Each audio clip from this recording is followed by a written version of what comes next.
Voilà un exercice sur l'étude d'une fonction logarithme. Donc vous avez donc en trois parties. En grand 1, vous avez une fonction auxiliaire, x moins ln x. Donc il est pour montrer que ce nombre-là est strictement supérieur à 0, que x est supérieur à g de x. Donc ça c'est la première question. Vous avez une fonction principale, x sur 2 plus 1 plus ln x sur 2, voilà. Alors il s'agit de calculer la limite, interpréter le résultat, la branche infinie, la dérivée, donc vous avez ici les tangentes, la restriction et la réciproque. Vous avez ici un théorème des valeurs intermédiaires, une première fois donc ici, mais dans le cas général, c'est-à-dire en utilisant la fonction réciproque. Et puis vous avez ici la convexité, les courbes des fonctions de réciproque, la primitive pour ceux qui ont fait la primitive, et le grand 3 c'est une fonction auxiliaire pour étudier la fonction récurrente. Donc la fonction auxiliaire ici, et étudier la suite récurrente et n plus 1 égale à f de un. C'est un peu globalement tout ce que vous avez à part le calcul d'air. Donc, pour cette première question, étudier les variations de la fonction g. Alors vous avez g dérivable sur 0 plus l'infini, car les fonctions x vers x, c'est-à-dire la fonction identité x vers ln x, sont dérivables sur 0 plus l'infini. Par suite, donc, pour tout x appartenant à 0 plus l'infini, ou x supérieur strictement à 0, g' du x est égal à 1 moins 1 sur x est égal à x moins 1 sur x. Comme x est supérieur strictement à 0, alors g' du x a le signe de x moins 1, c'est-à-dire du numérateur, sur 0 plus l'infini, d'où le tableau de variation. Vous pouvez ne pas faire le tableau de variation, vous pouvez dire que donc g est décroissante sur 0,1 et croissante sur 1 plus l'infini. Remarquez ici, nous n'avons pas besoin de calculer, parce que ici vous avez, donc on va voir pour la question B. Alors B, vous avez la fonction, admet, un minimum absolu en 1. Puisque 1 est supérieur à 0, donc il n'y a pas de problème. Bien, donc pour cette deuxième question, donc d'après la première question, vous avez la fonction g admet un minimum absolu en 1. L'image de 1, c'est 1, ce n'est pas 0. C'est 1 moins ln de 1, c'est 1. Donc vous avez ici, pour tout x appartenant à 0 plus l'infini, g de x est supérieur ou égal à g de 1 qui est égal à 1. Ça veut dire g de x est supérieur strictement à 0, x moins ln x est supérieur à 0, donc x est supérieur à ln x. D'ailleurs, si vous n'avez pas le temps de faire, vous avez donc ln x est une courbe de référence. Vous avez ici, donc il est comme ça. Tandis que la droite d'équation y égale à x est égale à comme ça. Donc ça, c'est la droite d'équation y égale à x. Et ça, c'est ln x. Et ça, c'est 1. L'image de 1, c'est 1. Ici. Donc vous avez toujours la courbe ln et tout au-dessous de la droite delta d'équation y égale à x. Et c'est avec ça que nous avons fait. En prenant x racine de x, on a trouvé la branche infinie. Très bien. Comme on remarque ici, puisque g de 1 est égal à 1, nous n'avons pas besoin de calculer ces limites-là. Parce que ça décroît jusqu'à quelque chose de positif et ça croît. Ça doit croître vers quelque chose de positif. Mais si l'image que vous avez ici est un nombre négatif, vous serez obligé de calculer les limites pour voir des valeurs extrêmes.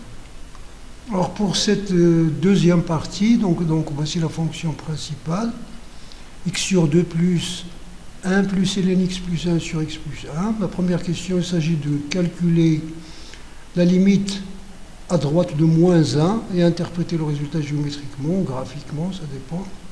Alors la limite en moins 1, c'est la limite de ça, donc 1 demi de x plus 1 sur x plus 1, donc de cette partie tout entière, plus 1 sur x plus 1, sur 1 plus ln x plus 1. Si vous voulez faire un changement de variable, c'est-à-dire poser t est égal à x plus 1, c'est la limite en 0 plus de 1 demi, donc si x égale t égale à x plus 1, x égale à t moins 1, plus 1 sur t ln 1 plus t. Voilà, t tend vers 0. Donc vous avez ici c moins l'infini, parce que la limite de ce terme, c'est le polynôme, donc c'est l'image, c'est moins 1 demi. La limite de 1 sur t lorsqu'il tend vers 0 plus, c'est plus l'infini, c'est-à-dire 1 sur 0 plus, c'est plus l'infini. Et la limite de 1, lorsque t tend vers 0 plus de 1 plus ln c'est 1 plus moins l'infini, et ln tend vers moins l'infini, donc c'est moins l'infini. Donc finalement, c'est plus l'infini fois moins l'infini, c'est moins l'infini. On en déduit que la droite D d'équation x égale à moins 1 est asymptote à la courbe C de f, ou bien C de f admet une asymptote d'équation, ça dépend de la formulation que vous voulez faire. Alors vous avez pour cette deuxième question la limite en plus l'infini, donc l'écriture comme en haut dans la première question. Si vous faites un changement de variable, c'est-à-dire vous posez x plus 1 égale à t, lorsqu'x tend vers plus l'infini, tend vers t plus l'infini, donc vous aurez la limite lorsque t tend vers plus l'infini de 1 demi de t moins 1 plus 1 sur t plus ln t sur t. Vous avez la limite lorsque t tend vers plus l'infini de 1 demi t moins 1 est égal à plus l'infini, limite du terme du plus haut degré, c'est un polynôme, un binôme. Limite lorsque t tend vers plus l'infini de 1 sur t, c'est 0, ce sont des limites usuelles. Et limite lorsque t tend vers plus l'infini de ln t sur t, c'est égal à 0. Vous trouvez par exemple quelque part, là, c'est la puissance comparée. Composé à la puissance comparée, donc puissance comparée. Alors vous avez ici donc les limites, c'est-à-dire de ln à la puissance lnt sur t à la puissance n égale à 0. Donc la limite de f du x, la limite lorsqu'x tend vers plus l'infini de f du x est égale à plus l'infini. La limite, l'autre, la limite de cette particule-là, c'est la même chose qu'ici. Bien sûr, vous ne pouvez pas le faire directement, parce que si vous faites ça moins ça, vous allez avoir l'infini moins l'infini. Donc la limite de ça, c'est la limite de 1 sur x plus 1 plus ln de x plus 1 sur x est égal à 0, d'après ce qui suit. Donc ça tend vers 1 sur l'infini, c'est 0. Ça, c'est la même chose en remplaçant ln t sur t, donc vous avez ça. Vous avez ici la limite lorsqu'x tend vers plus l'infini de f de x moins x sur 2, c'est la limite de cette quantité-là qu'on vient de calculer dans la question précédente b est égale à 0. Donc vous avez ici la question de b. Alors ici, donc C de f admet l'asymptote oblique, si vous voulez le dire, c'est pas nécessaire, mais si vous le dites, c'est pas grave. L'asymptote oblique delta d'équation, nous avons dit que cette notion d'oblique est liée au repère, parce que le repère étant orthogonal, donc c'est une droite qui est comme ça. Si par exemple le repère n'était pas orthogonal, tout est oblique. Voilà, donc lorsque vous donnez l'équation, mais si vous ne donnez pas l'équation, oblique donne un renseignement. Il donne un renseignement que ce n'est pas une droite parallèle aux axes. Mais si vous donnez l'équation, oblique ne donne aucun renseignement. Mais ce n'est pas grave, si vous l'écrivez. Si on a l'habitude de l'écrire, vous stabilisez cette écriture. D'équation égale à 1 demi de x au voisinage de plus l'infini. D'ailleurs, ce que nous avons écrit, c'est ce qu'on avait l'habitude d'écrire pour se rappeler. On peut écrire delta, deux points, équation égale à 1 demi de x est asymptote à c de f au voisinage de l'infini. Ou bien delta, d'équation égale à 1 demi de x est au voisinage de plus l'infini, delta et asymptote. Il y a beaucoup de formulations, c'est-à-dire stabiliser une formulation et retenez-la. Alors pour la dérivabilité, donc l'issue de la dérivabilité n'est pas demandée, c'est-à-dire on n'a pas la question montrer que f est dérivable. Mais si vous voulez chercher la dérivabilité, vous pouvez formuler par les opérations. Vous dites que f est dérivable comme somme et rapport des fonctions, donc ces fonctions-là, x et x plus 1, qui sont dérivables sur moins 1 plus l'infini, si vous en avez besoin. Sinon, alors pour calculer la dérivée, vous pouvez sauter la ligne que vous voulez. Ici, nous avons rappelé tout simplement la règle, c'est-à-dire la dérivée du numérateur fois le dénominateur moins la dérivée du dénominateur fois le numérateur sur le dénominateur au carré. Donc ici, vous pouvez directement sauter à cette ligne, donc 1 demi plus ça, la dérivée de ça, la dérivée de 1 c'est 0, la dérivée de ln 1 plus x c'est 1 sur 1 plus x, multiplié par 1 plus x, moins donc, la dérivée de 1 plus x c'est 1, c'est ça, donc vous allez avoir ici 1, vous simplifiez, moins 1, moins ln de x plus 1, donc c'est très bien. Donc vous faites le numérateur commun, vous allez avoir ici x plus 1 au carré, ici vous allez avoir moins 2 ln de 1 plus x. Moins 2 ln de 1 plus x, ça veut dire moins ln de 1 plus x au carré. Donc d'après la question, d'après grand 1, Deuxièmement, quel que soit x appartenant à R, donc pour tout x appartenant, pour tout x supérieur strictement à 0, nous avons x est supérieur à ln x.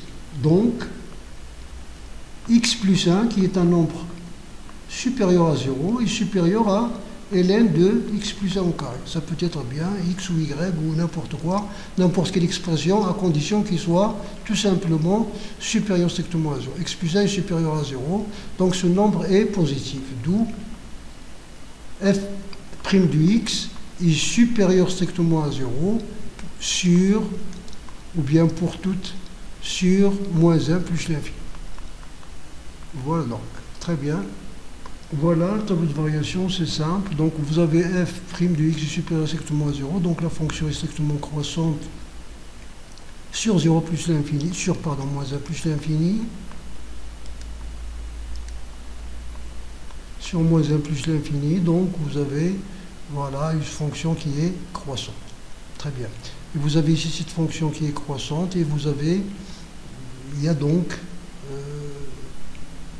une valeur où il s'annule. Ici, dans le tableau de variation, déjà, vous voyez qu'il y a une valeur où il s'annule. Alors ici, la question montre qu'il existe un point de la courbe C où la tangente est parallèle à la symptote oblique.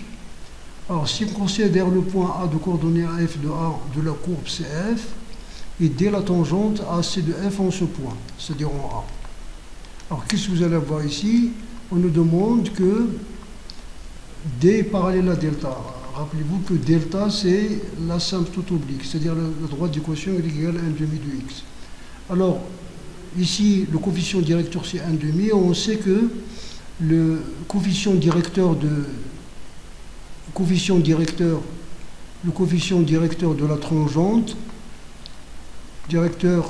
tangente, en un point, en A, par exemple, un point M de coordonnées x0, f de x0, c'est f' de x0. Bien sûr, ce coefficient n'existe que si la droite et si la fonction est dérivable. S'il n'est pas dérivable, c'est la limite du taux d'accroissement. Donc vous avez ça, donc f' de A, donc le coefficient directeur de la tangente, ou f' de A. Le coefficient directeur de cette droite delta, c'est 1 demi. Donc f' de A est égal à 1 demi. Et là, vous prenez la dérivée dans l'endroit le plus simplifié, parce que toutes ces lignes sont égales. Vous la prenez ici, dans cette ligne-là. Donc cette ligne-là. Vous la prenez dans cette ligne-là. Cette ligne. Donc 1 demi moins ln de x plus 1 au carré sur x plus 1 au carré. Donc vous avez ça. Donc vous avez ln de x plus 1 au carré, ln de a, 1 demi moins ln de a plus 1 sur a plus 1 au carré est égal à 1 demi. Vous simplifiez par 1 demi, il vous reste ce rapport égal à 0. Ce rapport égal à 0, ça veut dire que son numérateur égale à 0. Donc, ln de n plus a égale à 0. Ln de n plus a égale à 0, ça veut dire que a plus 1, ln de a plus 1 égale à 0, ça veut dire a plus 1 égale à 1. Donc, c'est-à-dire e à la puissance 0 qui est égal à 1. Par suite, a égale à 0. Par suite, a égale à 0. Ici, vous simplifiez, a égale à 0. Donc, la tangente AC de f, en A de coordonnées 0, 1 est parallèle à la droite delta. Donc il existe un point. Il est même unique parce que cette équation admet une unique solution. Vous avez ici la fonction h, donc la restriction de f sur moins 1, 0. On aurait pu aussi écrire que h, c'est f restreinte sur moins 1, 0. Cette notation aussi existe. Alors, cette fonction h est continue sur cet intervalle, donc, comme restriction d'une fonction qui est continue sur moins 1 plus l'infini, parce que f est dérivable sur moins 1 plus l'infini, donc il est continu. H est strictement croissante sur moins 1, 0, d'après donc la question de B, parce que f est strictement croissante sur moins 1 plus l'infini. Donc h admet le réciproque défini sur G égale à h de moins 1, 0. Il est croissante, donc si la limite en moins 1 plus de h de x, h de 0, h étant égal à f, donc c'est la limite en moins 1 plus de f. Ici, on ne fait pas apparaître la variable, et ici aussi, f de 0, donc moins 1 plus l'infini. Très bien. Bien, donc déduire que l'équation f de x admet une seule solution alpha dans cet intervalle. Nous avons donc h moins 1, la réciproque de h est définie de moins l'infini 1 vers moins 1, 1. Comme 0 appartient à cet intervalle J qui est égal à moins l'infini 1, donc il admet une unique image dans l'intervalle moins 1. Donc il existe un unique alpha appartenant à cet intervalle, tel que h-1 de alpha est égal à 0. h-1 de alpha égale à 0, ça veut dire h de alpha égale à 0. Or h est égal à f, donc f de alpha égale à 0. f du x, donc l'équation f du x égale à 0 admet une unique solution alpha dans moins 1, 0. Alors dans cette question, nous voulons étudier la convexité de la courbe CF et déterminer son point d'inflexion. Nous avons pour tout x appartenant à l'intervalle 1 plus l'infini,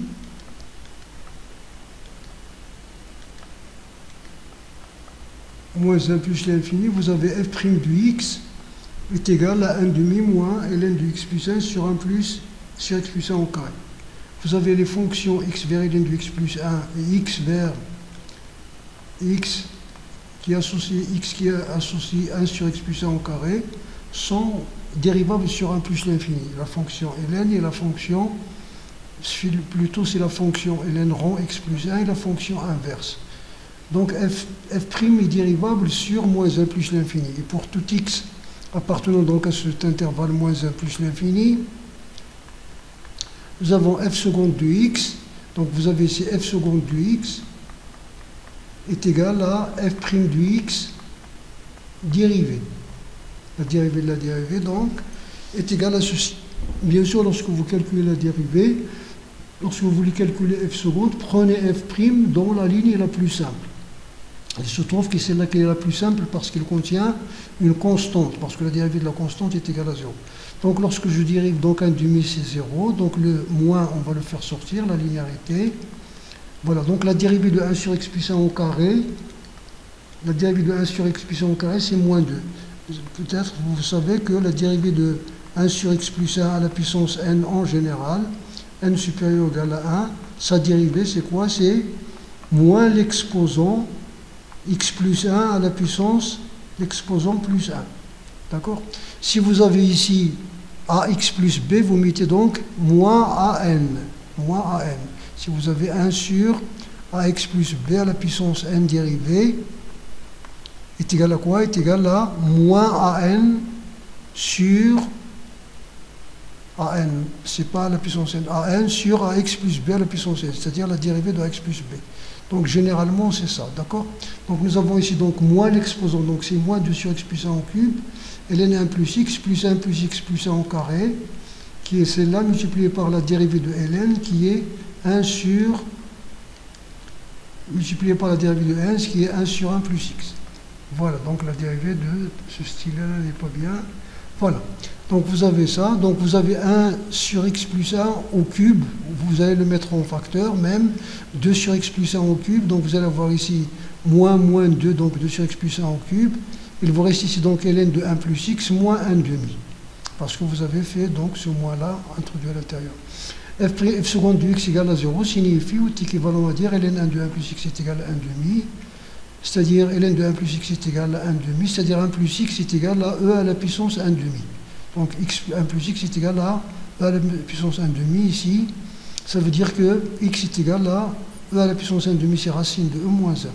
Donc puisque ce nombre x plus 1 au cube est positif strictement sur cet intervalle, f seconde de x a le signe de ce nombre-là, de ln de 1 plus x moins 1 demi.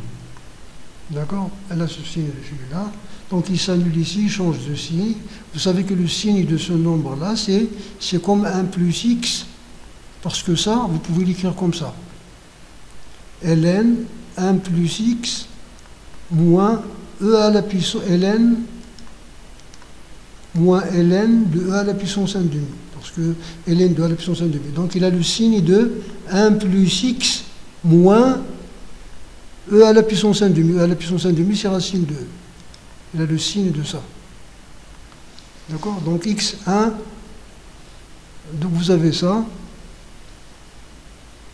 Voilà. Donc x moins 1. E à la puissance 1 demi moins 1. Très bien. Voilà, donc vous avez donc ça, donc vous avez le signe, donc vous avez la convexité, la concavité ici, les concaves, pardon, c'est l'inverse, et les concaves ici, les convexes ici. À la base, nous avons une courbe qui est comme ça. Vous avez ici le point d'inflexion. Et avec l'usage, avec le temps, d'accord? Très bien. Donc voici, la courbe admet un unique point d'inflexion d'abscisse racine signe de E moins 1. Alors voici pour cette question, donc la courbe. Vous avez la droite d'équation x égale à moins 1 est une asymptote horizontale, la voici, verticale, pardon. Vous avez la droite d'équation, delta d'équation égale à 1 demi de x est une asymptote oblique. Votre fonction est croissante, donc il croît, il longe l'asymptote, il croît, il traverse ici en alpha, on nous a donné alpha c'est moins 0,6. L'image de 0 c'est 1, et puis vous avez une inflexion ici, 0,6 à peu près, on nous a dit, qui est égale donc à racine de E moins 1. Vous avez une inflexion ici, il s'infléchit, et il va vers l'asymptote. Donc voici votre courbe comment il est, et la voici avec GeoGebra, c'est la même chose, donc vous avez ça. Et vous avez là la réciproque, c'est-à-dire la restriction sur l'intervalle moins 1, 0, c'est cette branche-là, avec les pointillés bleus. Il admet là, donc l'asymptote verticale, x égale à moins 1, G va avoir l'asymptote horizontale, l'équation y égale à moins 1, ça c'est CH moins 1. Donc ici, vous allez avoir donc l'asymptote verticale. L'image de 0 c'est 1, donc l'image de 1 c'est 0. Donc puisque c'est de la coupe ici en 1, donc l'autre, c'est-à-dire les deux courbes vont se couper sur la droite d'équation égale à x parce que ce point est le symétrique de loi même. Donc voici, voilà, asymptote horizontale et elle va vers le point 1, etc. Donc voici les courbes de cette fonction. Alors voilà pour cette dernière, pour la cinquième question, déterminer la primitive f de la fonction f sur moins 1 plus l'infini qui vérifie f de 0 est égal à 1 demi. Ceci bien sûr où vous avez fait la primitive, c'est-à-dire vous n'avez pas en classe retardé les primitives à l'introduction des intégrales au deuxième semestre. Alors vous avez la fonction f de x, c'est 1 demi de x plus 1 sur x plus 1 plus 1 sur x plus 1 et ln de x plus 1. Donc je vais vous faire ici un rappel. Parce que dans cette partie du chapitre, nous n'avons que on n'a pas de technique d'intégration, c'est-à-dire des primitives visuelles. Donc déjà, si n appartient à z étoile, moins 1, vous avez x à la puissance n, ici même la même chose, c'est-à-dire x à la puissance n, sa primitive c'est 1 sur n plus 1, xn plus à la puissance n plus 1. U' du x sur u du x, sa primitive c'est ln du u du x. Et U' à la puissance n, sa primitive c'est 1 sur n plus 1, u à la puissance n plus 1. Donc voici pour les primitives visuelles. Donc ici c'est donc la primitive d'un polynôme. Donc d'abord la fonction f est continue, donc il admet des primitives. Nous avons vu ce théorème fondamental. Une fonction admet des primitives si seulement s'il est continu sur un intervalle i. Alors les primitives de la fonction f sont de la forme. La primitive de x c'est 1 demi x carré, avec le 1 demi c'est 1 quart. La primitive de 1 sur x plus 1 c'est ln x plus 1, une primitive si vous voulez. Et ici vous avez 1 demi, ça vous avez là c'est g du x. La fonction f du x est égale à ça, donc ici vous avez u'. Donc sa primitive c'est 1 demi u au carré, donc 1 demi ln x plus 1 au carré, plus une constante c. G de 0 est égal à 1 demi, donc ln de... Alors G de 0 est égal à 1 demi, ça veut dire ln de 1 plus 1 demi ln carré de 1 plus c égale à 1 demi. Ici 0, donc c égale à 1 demi. Par suite, la primitive qui vérifie cette condition, ça ce sont toutes les primitives. Celle qui vérifie cette condition, c'est celle en remplaçant c par 1 demi, donc voici, vous pouvez l'écrire comme ça. Ou même, si vous remarquez, si vous mettez ici 1 demi en facteur, vous allez avoir ln de x puissant au carré, plus 2 ln de x puissant, c'est comme si vous avez un demi-facteur de a au carré, plus 2a plus 1, c'est-à-dire c'est une identité remarquable que voici. Très bien. Pour cette troisième partie, On considère la fonction phi de x est égale à 1 plus ln x plus 1 sur x plus 1 moins x sur 2. Montrer que la fonction phi est strictement décroissante sur 0 plus l'infini. Alors pour tout x supérieur strictement à 0, vous avez phi de x est égal à, vous reconnaissez donc si vous retranchez, vous considérez la fonction f de x moins x, ça veut dire f de x, donc f de x, ça c'est phi de x moins x et f de x moins x. Alors, phi est continu et dérivable sur 1 plus l'infini, par exemple. Pourquoi? Comme somme de deux fonctions continues. Parce que f est continu et dérivable, et la fonction qui à x fait correspondre, donc vous avez ces sommes de deux fonctions qui sont continues et dérivables. Quel que soit x appartenant à 0 plus l'infini, phi prime de x est égal. Vous pouvez utiliser la dérivée de f que vous avez déjà. Sinon, vous dérivez. Donc, vous avez moins 1 demi, 1 sur x plus 1 au carré, du numérateur au carré. 1 sur x plus 1 au carré. La dérivée du numérateur, c'est 1 sur x plus 1, multiplié par le numérateur, donc c'est 1. Moins la dérivée du numérateur, c'est 1. Facteur de 1 plus x plus 1, donc vous allez avoir ici moins 1 demi, moins.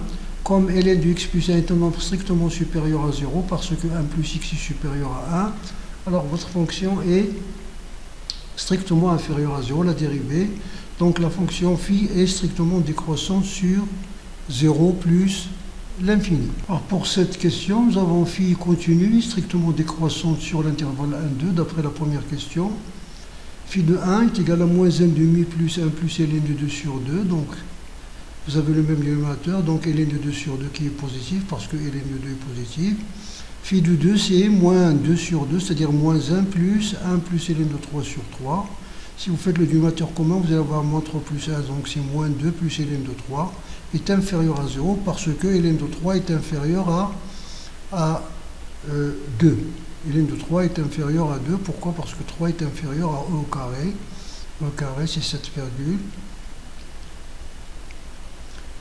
Donc vous avez ça. Phi de x, donc, d'après le théorème des valeurs intermédiaires, l'équation phi de x égale à 0 admet une unique solution, L, dans l'intervalle ouvert 1, 2. Alors, pour cette question C, vous avez montré que pour tout x appartenant à 0 à L, phi de x est supérieur ou égal à 0. Nous avons la fonction phi est continue strictement décroissante sur 0 plus l'infini, d'après la question sur 0 plus l'infini, donc sur l'intervalle 0 L, d'après la question, d'après A et B, A, B.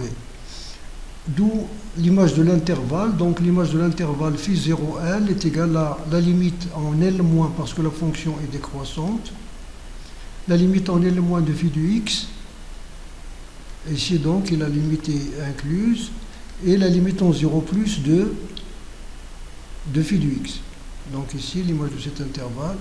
Ici est égal à phi de L, phi de 0. Ici, vous avez phi de L, phi de 0, car la limite f de x est égal à f de x. Mais ici, continue en 0 plus. Il est continu en 0, donc ici, il continue en 0 plus.